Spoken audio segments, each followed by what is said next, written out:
Bonjour, bienvenue à Montely, au domaine Champ-Garnier. Je vous propose de me suivre dans la cave.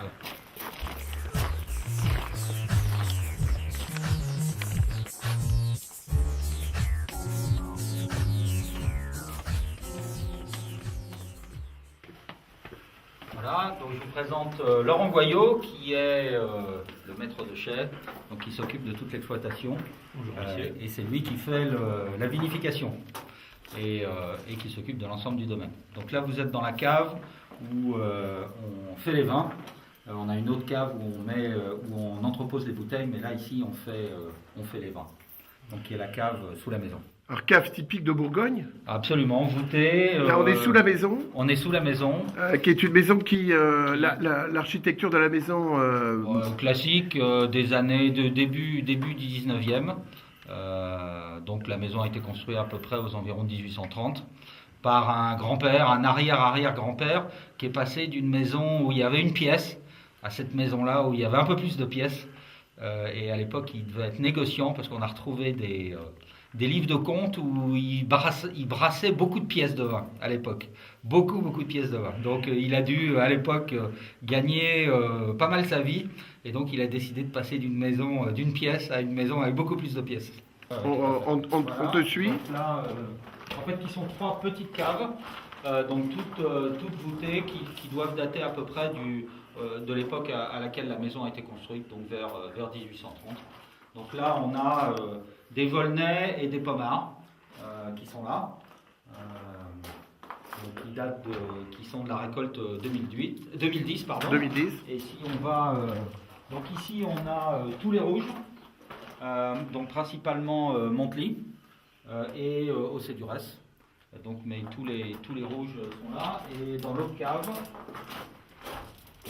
on a les blancs avec les Meursault, les Montely blancs et les Bourgogne blancs. Élevage traditionnel, fermentation malolactique dans les cuves, sous-tirage et les vins gardés en cuve, en fût entre 8 à 12 mois en fonction des appellations, des années, etc. Enfin, tout à fait classique. Oui, Montely, donc c'est un petit village qui est presque au bout de la côte de Beaune, donc un des derniers villages qui est entre Meursault, Océ-du-Ress et Volnay. Donc les vignes de Montely touchent le vignoble de Volnay, le vignoble de Meursault et le vignoble d'Océ. Donc assez central, et entre les deux, donc avec des vins qui peuvent être plutôt assez différents. Donc les vignes qui sont plutôt des premiers crus vers les Volnay, donc qui sont assez proches des Volnay, et d'autres premiers crus qui sont aussi du côté Océ-du-Ress. Donc le village est un petit village, à peu près 200 habitants, plutôt un beau village qui est sur un vallon avec des vieilles maisons. Et qui a gardé son caractère très classique et très spécifique. Donc un très beau petit village de Montely, qui est connu d'ailleurs dans la côte comme étant un des plus beaux villages de la côte de Beaune. On connaît surtout Montely pour les Montely rouges, donc où il y a des premiers crus qui sont côté Volnay et côté Océ-du-Ress, mais il y a aussi des Montely blancs qui sont très bons, qui sont assez différents des Meursault, mais qui sont très bons et qui gagnent absolument à être connus. Par exemple, au domaine, on a une production d'à peu près 50% blanc et 50% rouge. Gustativement, oui, différent, un peu moins charnu, un peu moins gras que les Meursault, un petit peu plus minéraux. Donc légèrement différent. Plus Chassagne en fin de compte que Meursault. Plus Chassagne que Meursault, oui. C'est moins gras que les Meursault. C'est plus tendu, plus minéral. Voilà, c'est plus minéral. On pourrait dire pour les gens qui aiment beaucoup les Chassagnes que c'est plus pur comme. Oui, alors après on peut en discuter. Mais il y a les amoureux de Meursault ne seront pas d'accord. Moi j'aime beaucoup le Meursault. J'aime beaucoup le Meursault, mais c'est vrai que. D'autant plus que tu en fais. Alors on va le goûter. On va le goûter. Mais c'est vrai que c'est plus pointu. Voilà, c'est un tout petit peu plus pointu qu'un Meursault qui va être plus rond, plus gras. Et donc bon, et un niveau de qualité qui à mon avis tout à fait bon. Et ça vieillit combien de temps un meursault blanc? Oh, un meursault blanc, je pense qu'on peut aller jusqu'à, sans risque, jusqu'à 10 ans. Et un Montely? Et un Montely à peu près dans les mêmes eaux. C'est dans les mêmes 7-8 ans. 7-8 ans, ouais. Montely rouge, ça se garde bien? Montely rouge, ça se garde bien. Il ne faut pas non plus les garder 25 ans, ça ne sert à rien. Je pense qu'ils atteignent leur maturité vers 7-8 ans. Et là, les très bonnes années s'amélioreront gentiment au fur et à mesure des années. Et puis les années un petit peu moins bien, le vin restera stable. Mais ça ne sert à rien d'attendre 25 ans pour les boire. Il vaut mieux attendre, voilà, c'est ça. 7-8 ans, 9 ans, 10 ans, ils seront toujours très bien. Mais au bout de 15 ans, ils seront toujours très bien. Eh bien, maintenant, on va commencer par un Montely Village en rouge 2010.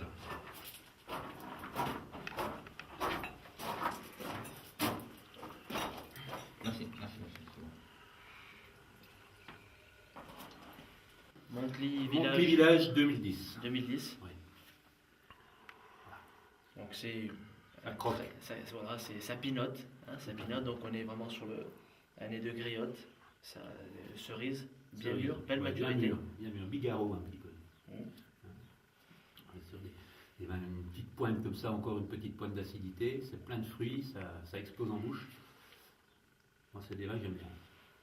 C'est déjà une explosion de fruits. Tout à fait. Avec un milieu de bouche qui est très gourmand. Voilà. Une belle finale sur la fraîcheur, une jolie acidité qui va porter le vin quelques années. Tout à fait. C'est vraiment déjà prêt à boire. On n'a déjà pas envie de le recracher, alors que le vin a quelques mois. Voilà. Alors imaginez en bouteille, on n'aura qu'une solution, c'est de le boire. On trie vraiment les grappes qui sont pas bonnes, on les enlève. On les jette. Et voilà, et on cherche vraiment pas les rendements. Vraiment pas. Là, On n'est pas dans cette logique-là. Le rendement sur un vin comme ça, Là-dessus, on a 30 hectos. Ah, c'est très très peu. Oui, c'est très peu. Non, on est sur des... Il y a beaucoup de vieilles vignes déjà. Donc Oui. on est déjà bien limité au Quelle rendement. est la moyenne de rendement sur l'appellation? Ah, sur le domaine? Non, Sur l'appellation, on va dire 45 hectos. Ouais. 40-45 hectos. Voilà, on devrait pouvoir faire 10 hectos de plus sur des villages comme ça, à 40 hectos. Voilà, Il y aurait c'est pas, le problème, c'est qu'on a beaucoup de vieilles vignes. Non. Mais qu'on soit clair, votre production, elle tient sur ces trois petites caves. Ouais, absolument. Donc Ouais. c'est une production qui est assez Ouais. minime. Très limité. Ouais. Non, mais tout à fait. Et donc le domaine n'est pas très grand. Et en plus, on est plus dans la recherche de qualité que dans la recherche de quantité. Oui, Donc, on a des rendements très faibles parce qu'on cherche vraiment à faire de la qualité. D'accord, c'est Donc, vraiment voilà, tout la est là. qualité, les vins de niche. Ouais, exactement. les C'est les vins de niche. Ouais, absolument. Ouais. Voilà. Champfuyot, premier cru, 2010, Montely. Donc, est une vigne qui est juste à côté de Volnay, en fait, qui est dans le prolongement des premiers crus de Volnay, donc Clos des Chênes et compagnie, et donc qui est dans la continuité. Et donc combien de pièces? 3, 4? Ah Il y non, a 5 4 pièces et demie. 5 pièces. Voilà. Donc ça, c'est des vins qui élevés en fût 12 mois, Oui, mis en bouteille dans la foulée. tout à fait. Et donc pour nos amis clients, mais des vins qui sont buvables tout de suite. Donc ça, c'est vraiment une cuvée à acheter au repas de Bacchus. Champfuyot 2010. Là, on va goûter là, le Volnay 2009. Volnay 2009, ouais. Volnay Village 2009. Ouais. Donc Laurent, en quelques mots, décrivez-nous un petit peu cette cuvée. Alors ça, c'est très rond. C'est une très très belle vigne. On a vendangé ça l'année, enfin en 2009, j'allais dire l'année dernière, mais c'était en 2009. On a vendangé ça, c'était que du petit raisin sur une vigne d'une 50aine d'années. Vraiment bien exposée, bien faite, effeuillée juste à ce qu'il fallait, vraiment à maturité. On a fait des degrés terribles là-dedans, ça devait faire plus de 13 naturels, et que du petit raisin. Et ça nous a donné des vins. Donc une belle maturité, une belle acidité. Tout à fait. Une acidité, tout à fait, c'est relatif. Hein. En 2009, on n'a pas des grosses acidités, mais des vins bien fermes, bien puissants, solides, c'est bien rond, tout est dans le verre. Il n'y a rien qui se sauve, ni à droite ni à gauche, c'est vraiment une belle cuvée. Très belle minéralité en bouche. Tout à fait. C'est encore un petit peu solide. C'est des vins qui vont être parfaits d'ici 1 an ou 2. D'accord. Une belle tension sur la finale. Voilà, tout à fait. Une belle couleur. C'est vraiment. Donc il y a une chose qu'il faut retenir quand même sur le domaine Champ Garnier, c'est la minéralité, c'est la tension, c'est des vins qui sont toujours droits. Il n'y a pas de fioriture, il n'y a pas de vin qui dévie. On évite un petit peu toutes les déviances. Voilà, parce qu'il y a un gros travail à la vigne, un gros travail sur une belle matière première toujours. On essaye de rapporter des raisins vraiment de belle qualité. Tout est ramassé dans des petites caisses.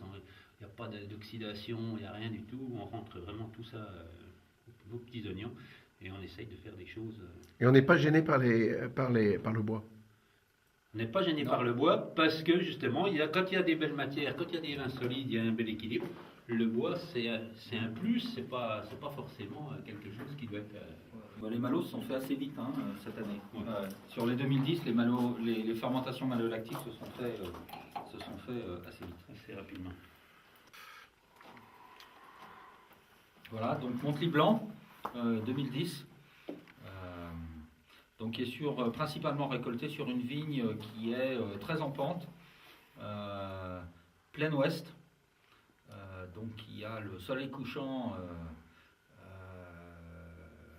et qui est en pleine exposition, donc qui est très, très exposé au vent du nord, donc ce qui permet de bien sécher les raisins, et qui est exposé plein ouest et qui permet donc d'avoir une maturation idéale des raisins. Meursault, 5-6 fûts, ouais, 5-6 pièces. 5-6 pièces. 5-6 pièces, hein, donc, voilà, entre 1500 et 1800 bouteilles. Ouais. Très bon goût. Millésime, très belle acidité. Il y a une belle acidité, des vins qui se tiennent bien, c'est tendu, c'est des beaux vins.